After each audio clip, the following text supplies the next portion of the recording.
मुबाशरत के हवाले से ख़वातीन के दो ऐसे सवालात जो वो शर्म की वजह से पूछ नहीं पातीं।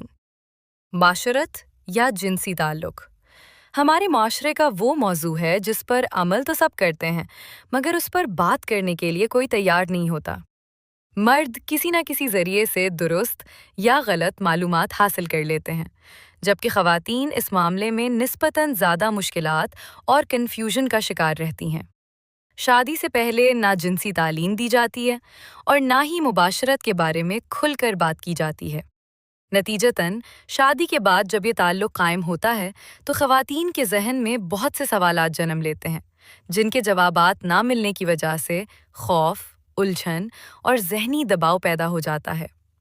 ज़ैल में ऐसे ही दो आम सवालात बयान किए जा रहे हैं जो अक्सर ख़वातीन के दिलो दिमाग में होते हैं, मगर वो फितरी शर्म की वजह से पूछ नहीं पाती। एक, क्या मुबाशरत के आगाज़ में होने वाला दर्द ख़तरनाक होता है?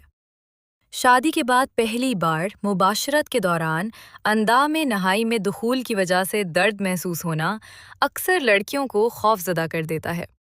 बाज़ औक़ात उन्हें लगता है कि शायद हर बार ताल्लुक़ कायम करने पर ऐसा ही दर्द होगा।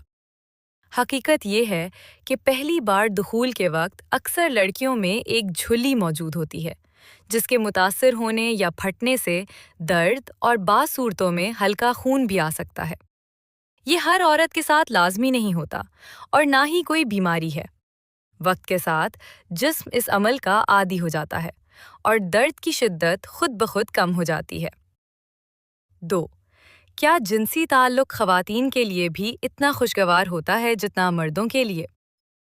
बहुत सी ख़वातीन जिनसी ताल्लुक़ को एक ज़िम्मेदारी समझ निभाती हैं, क्योंकि उनके ज़हन में ये बात बिठा दी जाती है कि ये अमल सिर्फ मर्द के खुशी के लिए होता है। माहिरीन के मुताबिक ये तसव्वुर दुरुस्त नहीं।